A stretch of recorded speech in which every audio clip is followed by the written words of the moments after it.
La lucha por el puesto de presidente de la Casa de Representantes. Aparecen dos candidatos para reemplazar al destituido republicano Kevin McCarthy. Pero mientras tanto, el Congreso paralizado y sin negociaciones de un presupuesto. 75,000 empleados de la salud en huelga. Trabajadores de Kaiser Permanente paralizan sus labores en una lucha por obtener mejoras salariales. Clínicas de todo el país se verán seriamente afectadas. Un preocupante estudio revela que un gran grupo de estudiantes universitarios latinos considera abandonar sus estudios. Entre las principales causas, los altos precios de las colegiaturas. Las muertes de migrantes en la frontera se duplican. El paso fronterizo en el estado de Texas se convierte en el cruce de la muerte. Entre las principales causas, las estrictas políticas del gobernador republicano Greg Abbott. Llega a México el secretario de Estado Antony Blinken. Estará acompañado por los pesos pesados en materia de seguridad en Estados Unidos. El fentanilo y la violencia en la agenda de discusión. El Mundial de Fútbol 2030 ya tiene sede. 2 países europeos y uno africano albergarán la máxima cita del fútbol del planeta. Pero los partidos inaugurales se jugarán en el continente americano. Así iniciamos cierre de edición. Muy buenas noches, bienvenidos a Cierre de Edición. Les informa José Armando Ronzat. Este miércoles, en múltiples estados, decenas de miles de trabajadores de la salud de Kaiser Permanente iniciaron una huelga masiva de varios días para exigir un aumento salarial justo, acciones que podrían impactar la salud de miles y miles de pacientes. Dayanis López está con nosotros. Dayanis, muy buenas noches. José, muy buenas noches. Y desde muy temprano, más de 75,000 empleados sindicalizados de uno de los mayores proveedores de salud abandonaron sus puestos para protestar durante los próximos 3 días, convirtiéndose hasta el momento en el mayor paro laboral de empleados sanitarios en la historia de este país. Enfermeras, técnicos de radiología, rayos X, entre otros empleados de Kaiser Permanente, abandonaron sus labores desde esta mañana del miércoles para exigir mejoras salariales y de empleo. So what's happening is Kaiser has not been bargaining with us in good faith, and so it's pushing us to come out here and strike. We're understaffed, underpaid. They're not giving us what we need to take care of our patients properly. So we're out here to let the world know that they need to respect us and they need to recognize that the service that we provide to our patients. Esta más reciente huelga en Estados Unidos unió en una sola voz a unos 75,000 trabajadores sanitarios afuera de varios hospitales en California, Colorado, Oregon, Washington y un día en Virginia y Washington, D.C. So one of our proposed amounts is we're looking for a 6% raise just to keep up with inflation. Kaiser Permanente es una de las más grandes aseguradoras y operadoras del sector de salud, con 39 hospitales en todo el país. La empresa sin fines de lucro, con sede en Oakland, California, cubre a unos 13 millones de personas a las que atienden sus clínicas y hospitales. No obstante, la alta inflación, el incremento en los precios de la canasta básica, la gasolina, los servicios públicos y hasta las rentas impacta la economía de estos profesionales de salud. Ahora bien, este paro laboral de 3 días podría atrasar las citas médicas, los resultados de laboratorios y hasta las prescripciones de miles de pacientes. Por su parte, ejecutivos de Kaiser Permanente aseguran que están comprometidos a llegar a un acuerdo. We're committed to paying fair wages, but at the same time, we know there's an affordability crisis in healthcare. We've got to balance that to make sure we're good stewards of our members' dollars. Por el momento, los médicos no se unieron a esta huelga y Kaiser Permanente dice que sus hospitales, incluidas las salas de emergencia, permanecerán abiertas. Por ahora, Kaiser Permanente durante los días de huelga señaló que iba a contratar a miles de trabajadores temporales para cubrir los puestos vacantes. No obstante, si las negociaciones no se logran, podría haber retrasos en la programación de citas y procedimientos no urgentes. José, estaremos al pendiente. Hay mucho que cubrir todavía. Gracias, Dayanis. En Washington, el Congreso está prácticamente paralizado después de la destitución de Kevin McCarthy. Por ahora ya hay 2 posibles candidatos que lucharían por el puesto de presidente de la Cámara Baja. Vamos a Washington. Alfredo Miranda nos tiene los últimos detalles. La destitución del presidente de la Cámara Baja, Kevin McCarthy, ha desatado un vendaval de agrias críticas por parte de senadores republicanos en contra de los congresistas de la ultraderecha de su partido que promovieron la crisis política en la Cámara Baja. El senador republicano John Cornyn dijo en tono furioso: estos insurgentes no tienen ningún plan y ahora han creado aún más caos y no es bueno para la Cámara, no es bueno para los republicanos y no tienen un camino claro a seguir. Por su parte, el senador Roger Wicker Baker, el republicano de mayor rango en el Comité de Servicios Armados del Senado, dijo que el exitoso golpe contra McCarthy apesta y no es bueno para el país. No cabe duda de que los republicanos del Senado han observado la rebelión contra McCarthy con seria alarma y están preocupados por lo que significará el caos para su partido en las elecciones del 2024. En un año electoral donde están impuestos a ganar más escaños y tomar control del Senado, están preocupados porque van a pagar los platos rotos y tienen que convencer a sus constituyentes de que ellos no son parte de ese movimiento de lo que vimos ayer. El líder del Senado criticó al liderazgo de la Cámara Baja por no abordar y poner freno al extremismo en su partido y recomendó a quien vaya a ser el próximo presidente no cometer los mismos errores. El extremismo MAGA es un veneno que el Partido Republicano en la Cámara Baja se rehusó a confrontar por años y hasta que no aborden este asunto continuará el caos. Una pequeña fracción de extremistas MAGA empujó al Congreso al caos. Aliento al próximo presidente a no cometer el mismo error.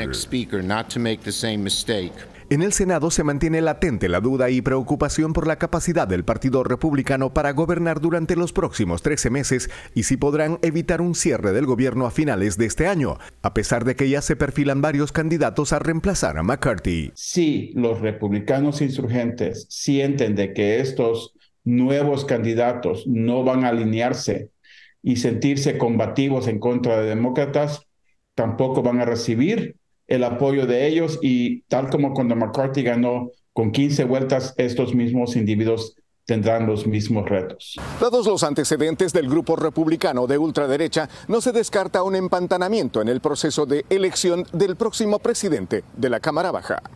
Desde Washington, Alfredo Miranda, Noticias Estrella TV. Mientras tanto, el presidente Joe Biden envió un duro mensaje a los representantes de la Cámara Baja para que trabajen en un nuevo plan de gastos antes de que expire en unas semanas la medida provisional de 45 días para gastos gubernamentales. Sus comentarios llegan a solo un día después de que un pequeño grupo de republicanos destituyeran a su propio presidente de la Cámara de Representantes. Estamos hablando del destituido Kevin McCarthy. More than anything, we need to change the poisonous atmosphere in Washington. You know, we have strong disagreements, but we need to stop seeing each other as enemies. We need to talk to one another, listen to one another, work with one another, and we can do that. En otros temas, la administración del presidente Joe Biden canceló más de $9,000 millones en deuda de préstamos estudiantiles. El primer mandatario hizo el anuncio, el cual va a beneficiar a unos 125,000 prestatarios solo a pocos días de la reanudación de los pagos. Esta nueva cancelación proviene de 3 programas ya existentes que presentaban problemas para hacer llegar los recursos a los solicitantes. Y el Departamento del Estado anunció la reducción en los tiempos de procesamiento de pasaportes estadounidenses. Esto a raíz de la disminución de las solicitudes después de la pandemia. Ahora, para el servicio rutinario, la espera será de 8 a 11 semanas y para el servicio aclarado de 5 a 7 semanas. Los nuevos tiempos solo se aplican a solicitudes hechas a partir del 2 de octubre.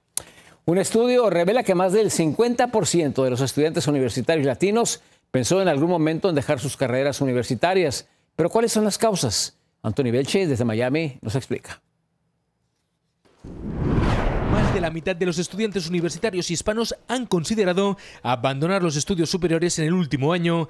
El estudio señala varios factores como el estrés emocional que supone prepararse en una carrera, pero sobre todo por el alto costo de estos centros privados. Sí, es triste porque dejar tus estudios porque no puedes pagar es lamentable, de verdad. Los latinos tienen la mayor tasa de abandono de la universidad. Estudiar una carrera puede llegar a costar más de $150,000, algo que muchos descartan. Conscientes de la problemática, en esta universidad han donado 200 becas para que jóvenes latinos puedan cursar sus estudios. Y eso es sumamente importante para el futuro de este país. O sea, sin educación no tenemos nada. El Miami-Dade College está representando en su cuerpo estudiantil por lo menos 77% de los estudiantes hispanos. Así que es deber de nosotros proveerles el camino. Aunque muchos lamentan que no encuentren suficiente información sobre las ayudas, incluso sobre las oportunidades para cursar en una universidad pública si no se tienen los recursos para ir a una privada. Le digo al público que miren a las escuelas públicas, las universidades públicas en su comunidad, que muchos tienen programas que lo pueden ayudar. Así que para algunos de estos estudiantes recibir una beca es prácticamente como haberse ganado la lotería. Es una bendición, a decirte la verdad, tener esta oportunidad de recibir educación gratis. Estoy muy agradecido. Desde la Casa Blanca también aseguran que están estudiando programas para ayudar especialmente a las minorías a pagar los altos costos de la universidad. Desde Miami, Florida, Anthony Belchi, Noticias Estrella TV. La administración del presidente Joe Biden anunció la exención de 26 leyes federales en el sur de Texas para permitir la construcción de un muro fronterizo, siendo esta la primera vez que la administración utiliza este poder ejecutivo, normalmente utilizado por la administración Trump. El Departamento de Seguridad Nacional citó la necesidad inmediata de construir barreras físicas para prevenir entradas irregulares. Varias leyes ambientales de salud pública y protección de recursos culturales fueron exentas para facilitar la construcción, medida que ha desatado debate, pues activistas ambientales dicen que esto va a dañar el Río Grande. Y aumentó alarmantemente la cifra de migrantes muertos en la frontera sur del país. Esto tras la afluencia de migrantes. Este año las cifras se han duplicado desde el sur de Texas. Reina Luna nos tiene una explicación de lo que está pasando. Este año fiscal 2023, que terminó hace unos días, podría ser el año más letal para la inmigración irregular.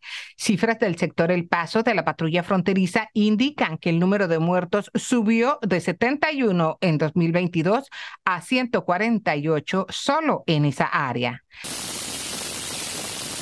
El operativo Estrella Solitaria, iniciativa del gobernador Greg Abbott, y el clima de temperaturas de 3 dígitos serían los factores relacionados a los decesos. Los migrantes buscan zonas cada vez más alejadas para cruzar o lo hacen en medio del peligro que significan las boyas a mitad del río Bravo o los kilómetros y kilómetros de alambres de púas que Texas ha instalado para evitar su ingreso. Estrella Solitaria jamás debió existir, dicen organizaciones proinmigrantes. Afectan la vida de estas personas que vienen buscando, por ejemplo, una mejor vida o vienen huyendo de hambruna o de guerras en sus países. Pero lo que encuentran acá es rechazo y en estos casos hasta la muerte. Por ello, algunas organizaciones piden al gobierno a actuar a favor de la vida. Que haya una respuesta que responda más a la realidad humana que estamos viviendo actualmente y no sea algo político nada más. Algunas autoridades mexicanas piden a los migrantes apostados en la frontera norte de este país ser pacientes. No se desesperen, cruzar el río o utilizar otras vías de ingreso pues pone en riesgo. La mayor parte de las muertes ocurrieron en zonas desérticas y montañosas. Desde el sur de Texas, Reina Luna, Noticias Estrella TV. Las autoridades de Nueva York han revelado un impactante video del asesinato de un hombre en el Bronx. En estas imágenes se puede ver cuando el hombre corre por su vida e ingresa a una tienda para tratar de escapar de sus atacantes. Sin embargo, perdió la vida después de recibir varios disparos en su torso. Ante el hecho, dueños de bodegas del Bronx han hecho un llamado a las autoridades ante el aumento de violencia en sus comunidades. Regresamos después de una pausa. Tenemos más noticias. Siguen con nosotros. Revelan las sedes de la Copa del Mundo 2030. La noticia tomó por sorpresa al mundo del fútbol. Colapso de un edificio antiguo en Cuba. Por lo menos 2 personas perdieron la vida. Y una importante comitiva estadounidense llega a la República Mexicana. Todo esto para una nueva reunión sobre seguridad. Detalles e imágenes al regresar.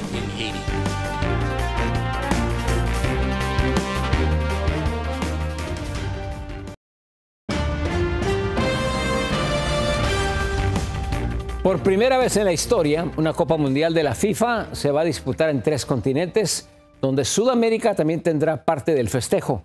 La decisión ha generado sorpresas y polémica. Laura Ortega nos tiene más detalles. Son 100 años y se va a volver a jugar donde todo comenzó. Con este pronunciamiento, el presidente de la CONMEBOL, Alejandro Domínguez, anunció el regreso de una Copa del Mundo a Sudamérica para celebrar el centenario de la primera competición de la fiesta del fútbol realizada en Uruguay en 1930. Sin embargo, solo acogerán los 3 partidos inaugurales. Tanto en Uruguay como en la Argentina y como en Paraguay van a haber 3 inauguraciones. No son solamente 3 partidos, son 3 inauguraciones que se van a hacer en estas sedes, en estos países. Aunque el inicio del Mundial arrancará con el sabor suramericano, el resto de la competición se trasladará a Europa y África, pues España, Portugal y Marruecos fueron los elegidos para ser los anfitriones del resto de los partidos. La elección marca una decisión histórica donde por primera vez la Copa del Mundo se disputará en 6 países, lo que podría implicar que los partidos de grupo se jueguen en diferentes estaciones del año según el hemisferio. This is what FIFA is all about.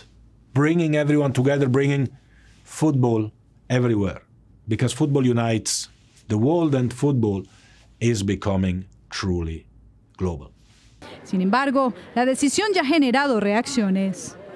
Pues nada, me parece súper guay.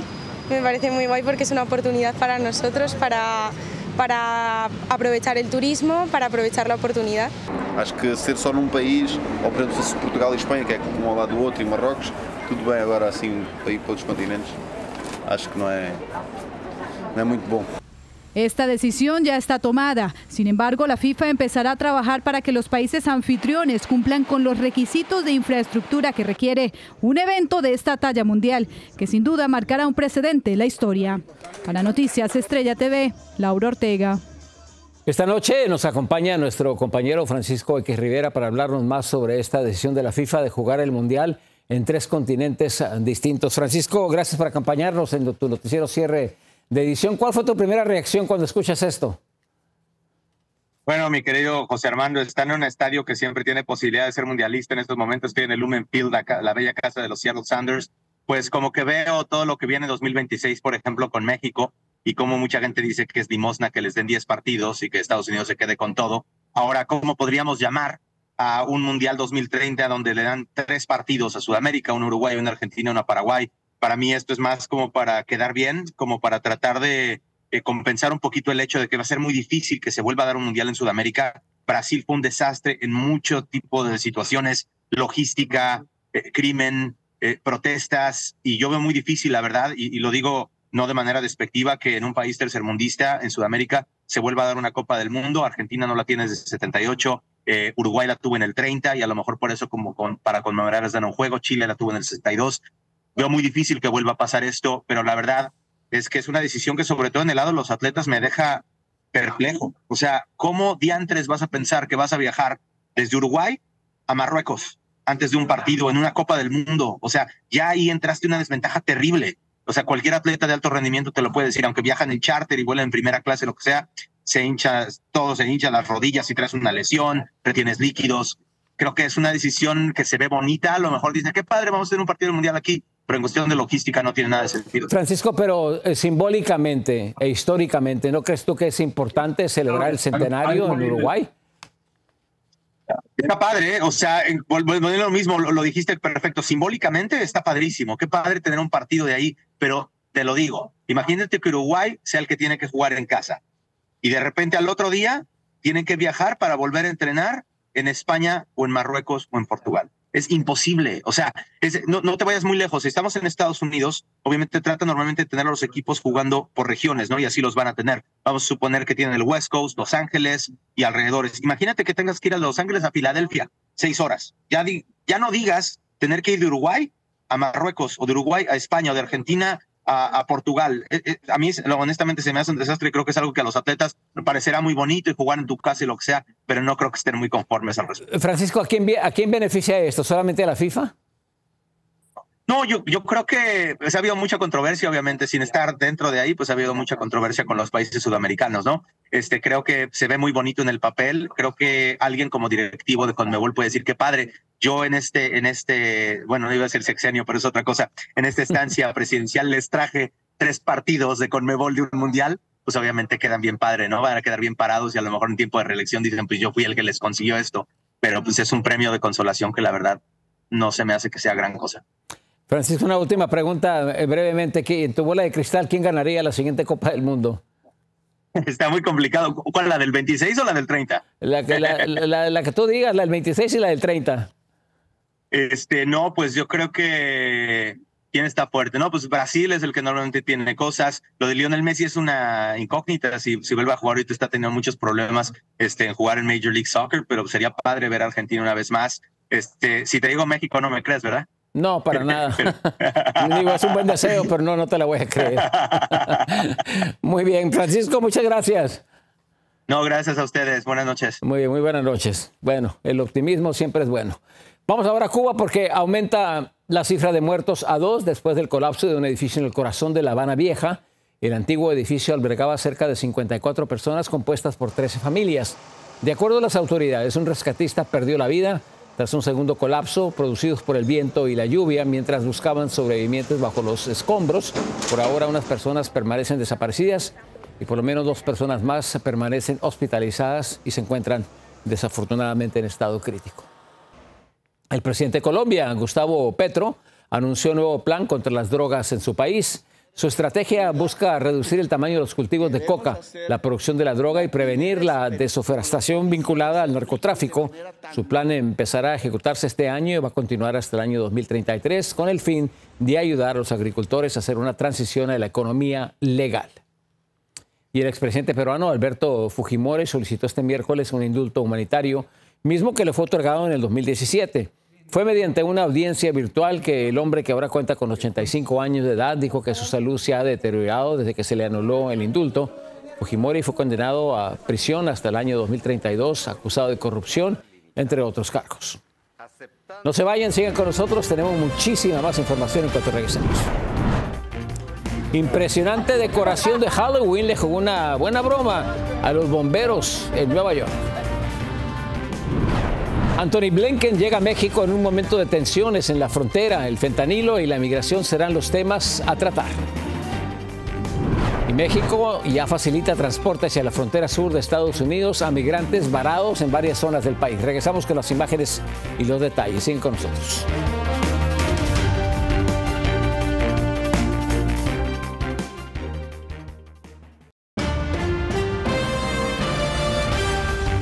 La estatua del Cristo Redentor se vistió de rosa para conmemorar el mes de la concientización del cáncer del seno. La enorme efigie de 130 pies de altura que vigila las playas y montañas de Río de Janeiro, Brasil, se iluminó con el brillante color en un espectáculo que admiraron pacientes. Con la enfermedad y activistas, la Fundación Moño Rosa organizó el evento en el país sudamericano. Y los bomberos respondieron al reporte de una casa en llamas en una ciudad de Nueva York, pero al llegar se llevaron una tremenda sorpresa. Mire eso. En realidad era una impresionante decoración de Halloween que hacía parecer que las llamas consumían la residencia en Glen Falls. El departamento de bomberos no pareció enojarse y solo señaló que el espectáculo podría ser visto por el público los viernes y sábados hasta que termine el mes de octubre.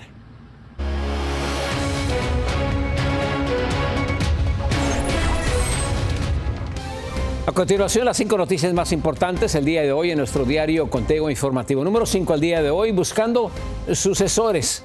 2 republicanos ya presentaron sus candidaturas para reemplazar al destituido republicano Kevin McCarthy. Se trata del presidente del Poder Judicial, Jim Jordan de Ohio, y el otro es a Steve Scalise, ambos considerados superaliados del expresidente Donald Trump. Por ahora, el representante Patrick McHenry de Carolina del Norte ha tomado las funciones de presidente interino. Y número 4 en su diario Conteo Informativo, la salud en huelga. Por lo menos 75,000 empleados de los hospitales de Kaiser Permanente paralizaron sus labores en medio de una lucha por obtener mejoras salariales. La coalición de sindicatos de empleados aprobó la paralización de 3 días en los estados de California, Colorado, Oregon y Washington, además de un día en Virginia y Washington D.C. Y número 3 en su diario Conteo Informativo, abandono de universidades. Un preocupante estudio revela que una gran mayoría de estudiantes universitarios latinos ha pensado en dejar sus estudios. Este estudio, realizado por la Fundación Limina Gallup, evidenció que más del 50% de universitarios consideraron abandonar sus escuelas y sus estudios a causa del costo alto de las colegiaturas y también el estrés emocional. Y número 2 en su diario Conteo Informativo, se duplican las muertes de migrantes en la frontera. En el estado de Texas, en el sector de El Paso, fueron reportadas 148 muertas en el año fiscal 2023, el doble de lo registrado hace un año. Según el reporte, el operativo Estrella Solitaria del gobernador republicano Greg Abbott y las intensas temperaturas fueron las principales causas de estos decesos. Y número 1 en su diario Conteo Informativo, la sede del Mundial 2030 ya están definidas. Por primera vez, la fiesta del fútbol se va a repartir en 3 diferentes continentes. Argentina, Paraguay y Uruguay figuran en los planes, pues serán quienes albergarán los 3 primeros partidos inaugurales del Mundial. Esto como parte del centenario de la primera Copa del Mundo realizada en 1930. Sin embargo, el resto del torneo se va a trasladar a España, Portugal y Marruecos, pues estos serán los anfitriones del resto de los partidos de la competencia.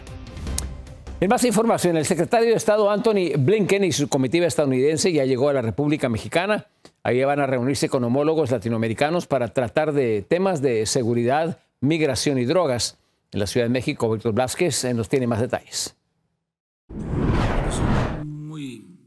Todo listo para la reunión de alto nivel de seguridad México-Estados Unidos. El Palacio Nacional ya está blindado y los importantes funcionarios comienzan a llegar a México.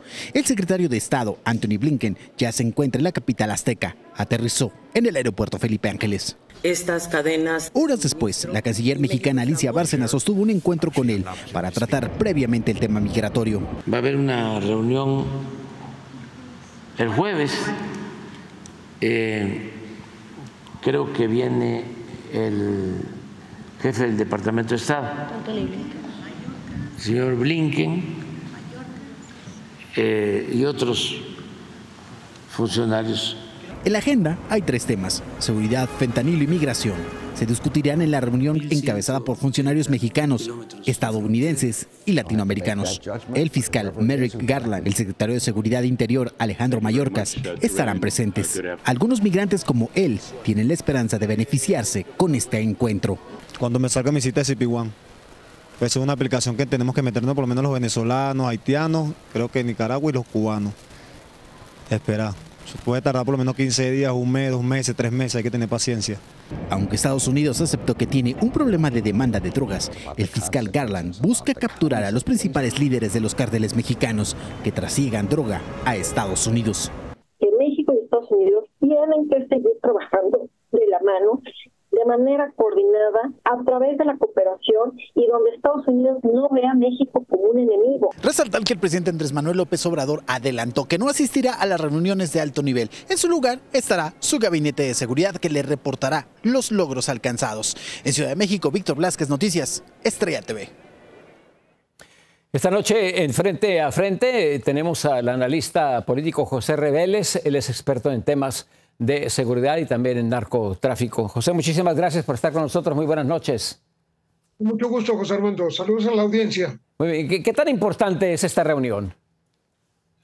Creo que es muy relevante porque está abordando por lo menos 2 de los temas que tienen pues en jaque a la zona sur de Estados Unidos, pero también a toda la República Mexicana, a Panamá y a Colombia, porque estamos hablando de una migración que se ha multiplicado terriblemente hasta llegar a más de 320,000 migrantes acumulados en los últimos días allá en las selvas pantanosas del Darién, de donde se vienen hasta a pie, caminando muchos kilómetros. Y luego afecta a la frontera sur mexicana, porque ahí también se acumula la gente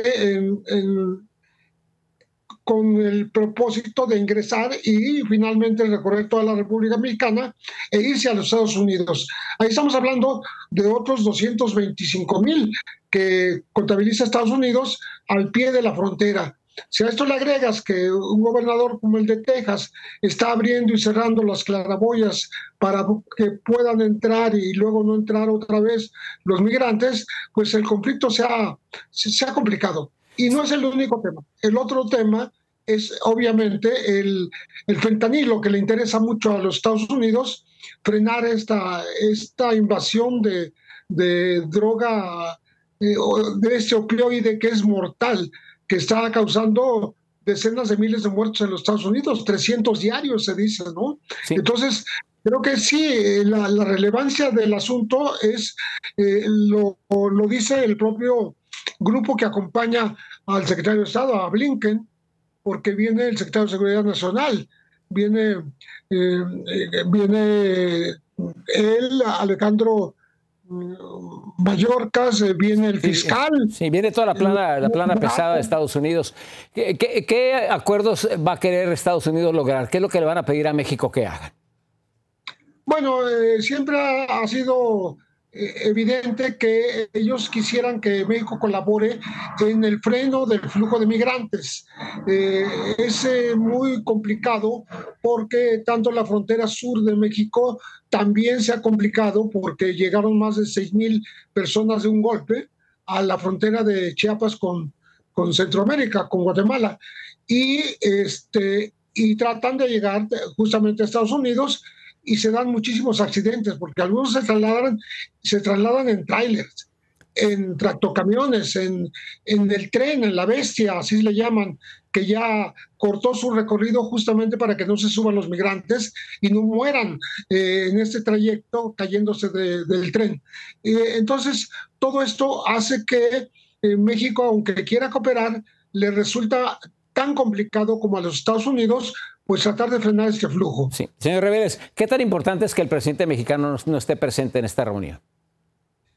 Bueno, me parece que él decidió que sus personajes, colaboradores en materia de seguridad y en materia de migración sean los que atiendan el tema. Me parece que fue de última hora porque sí estaba anunciado que lo iban a ver, pero bueno, no quiere decir que se desentienda, pero sí lo está poniendo en el nivel del gabinete, ¿no? Del gabinete de seguridad y de la Cancillería nada más. Sí, una última pregunta y brevemente, sí, le agradecería la respuesta. Ante el embate de la retórica de extrema derecha de los republicanos, de la posibilidad de calificar a los grupos terroristas, a los narcotraficantes como terroristas, de invadir México, todo esto, ¿se discutirán temas como ese?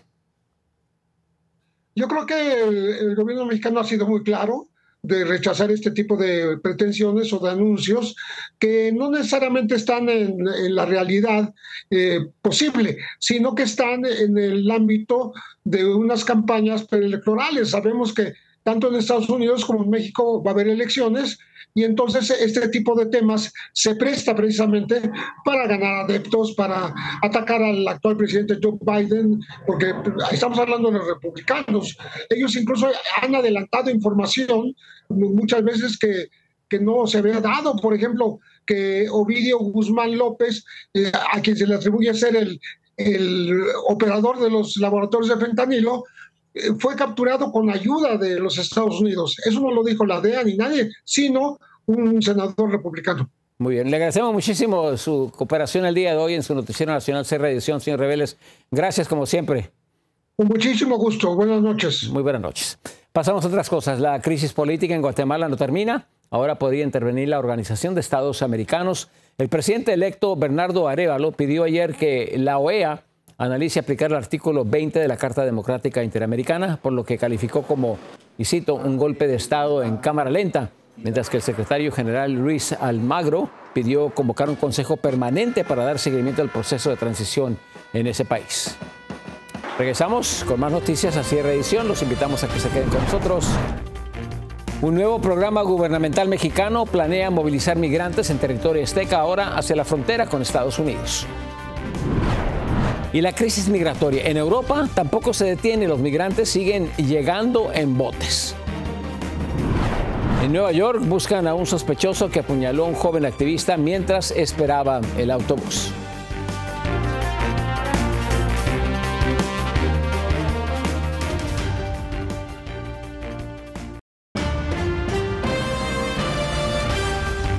El presidente mexicano Andrés Manuel López Obrador ha dispuesto un nuevo plan para trasladar migrantes varados en territorio mexicano, esto a la frontera sur con Estados Unidos. ¿Pero de qué se trata? María Teresa Sarabia con el siguiente reportaje. El gobierno mexicano habilitó autobuses para trasladar migrantes guatemaltecos a la frontera sur con Estados Unidos. Cientos de centroamericanos y también sudamericanos se aglomeraron en una terminal de camiones en la ciudad de Juchitán, Zaragoza, Oaxaca, y algunos dijeron que quieren intentar cruzar a Estados Unidos. También le digo a la gente que por favor esperen la cita, no se entreguen porque han pasado mucho, uno sufre mucho para poder llegar hasta el norte para después deportarlo. Esperen la cita. Estamos esperando llegar a Ciudad de México, si Dios permite que lleguemos a pie o como sea, porque hasta a pie lo estamos haciendo. El traslado de los migrantes guatemaltecos por las autoridades mexicanas es parte de un nuevo programa gubernamental creado con el objetivo de tener un mejor manejo de la oleada de inmigrantes arribando a territorio azteca. En la terminal de Juchitán, unas 400 personas que incluían familias con niños pequeños esperaron el lunes los camiones que tenían como destino la Ciudad de México. Funcionarios de Oaxaca abrieron ese sitio la semana pasada con el propósito de reducir los riesgos que corren los migrantes que se aglomeraron en grandes números en las terminales de autobuses con la esperanza de comprar boletos para dirigirse al norte. Pero para poder hacer el viaje, los indocumentados tienen que comprar sus propios boletos. Muchos dicen estar esperando que sus familiares les envíen dinero y otros buscan trabajo. Bueno, ahorita pasaje para poder avanzar es lo más importante, porque tengo que estar a la espera de que mi familia me pueda enviar algo y tengo que esperar que ellos decidan para poder comer. Y soy madre de 2 niños y ahorita tuve que pagar para poderme bañar. María Teresa Saravia, Noticias Estrella TV. Ahora pasamos con Dayanis López y las historias que ocurrieron el día de hoy alrededor del mundo. Dayanis. Gracias, José. Y hoy en el mundo las crisis migratorias también se viven en otros países como España, donde en solo 2 días llegaron 650 indocumentados. Los servicios de emergencia de las Islas Canarias reportaron que en una sola embarcación arribaron ayer 280 migrantes a la Isla de Hierro. Ese mismo día llegaron otros 3 botes con más de 200 y el último barco arribó este miércoles con 128. Solo 5 de ellos necesitaron atención médica. Y este miércoles 5 personas fueron arrestadas por la policía israelí luego de que supuestamente escupieron a cristianos en iglesias. El indignante hecho habría ocurrido en la ciudad antigua de Jerusalén, después de un escándalo que se cree provocaron judíos ortodoxos que a su vez escupieron a peregrinos cristianos en días pasados. 4 de los sospechosos detenidos son adultos, el 5º es un menor. Y un adolescente de 16 años está en coma luego de que al parecer la golpearon policías de la moral de Irán en el metro por no usar velo. El video muestra a la joven iraní subir al vagón y momentos después se ve como otra persona la saca inconsciente del tren. Actualmente Armita Geraban lucha por su vida en un hospital. El incidente recuerda lo que sucedió a Masa Amini de 22 años, a quien la policía de la moral el año pasado mató a golpes por no usar velo obligatorio. En Sudáfrica, 7,5 millones de pollos fueron sacrificados para tratar de contener decenas de brotes de 2 cepas separadas de gripe aviar. El problema amenaza con generar una escasez de huevos y carne para los consumidores, indicó el gobierno y la Asociación Nacional de Avicultura. Al menos 205,000 pollos han muerto infectados por al menos 60 brotes a lo largo del país. José, así las cosas en el mundo. Muchísimas gracias, Dayanis, y feliz cumpleaños. Muchas gracias. Vamos a una pequeña pausa comercial, regresamos con más. Apuñalan en Nueva York al defensor de derechos humanos, el responsable sigue libre. Un rescate milagroso salvan a una mujer a punto de perder la vida ahogada en un muelle.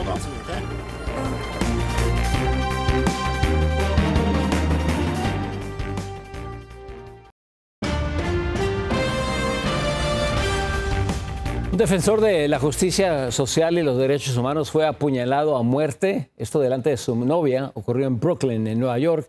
El mortal ataque ocurrió cuando Ryan Carson, quien tiene 32 años, esperaba el autobús con la joven el pasado lunes por la tarde. De pronto su atacante se le acercó y le preguntó qué estaba haciendo y qué estaba viendo. Y sin decir más, lo acuchilló varias veces en el pecho. La policía sigue buscando al sujeto que había sido visto actuando de manera extraña antes de cometer esta fatal agresión. Y una mujer estuvo a punto de morir cuando se quedó atorada en el canal Gowanus en Brooklyn. La víctima de 20 años de edad estaba colgando debajo del muelle, pero estaba atrapada de las piernas y no podía salir. Un policía reaccionó con rapidez, corrió hacia ese lugar, pidió auxilio a un bote de la unidad Harbor. Luego, haciendo varios esfuerzos entre 2 agentes más, lograron sacarla en un dramático rescate que fue captado por la cámara corporal del policía. La joven fue llevada al hospital y se está afortunadamente recuperando. Y una práctica de fútbol americano casi termina en tragedia cuando un niño de 11 años le disparó a sus compañeros en Apopka, en la Florida. El video muestra cómo el menor llega corriendo a una camioneta, saca una pistola y abre fuego. Las balas alcanzaron a dos adolescentes de 13 años, uno en el pecho y otro en un brazo. Al parecer, el incidente lo desató una discusión que tuvieron en el entrenamiento. Ambos heridos se van a recuperar. El atacante fue ya arrestado. Una pausa comercial, más noticias en cuanto regresemos. Peleas de gallos en México siguen vigentes mientras que defensores de animales buscan eliminarlas. Detalles al regresar.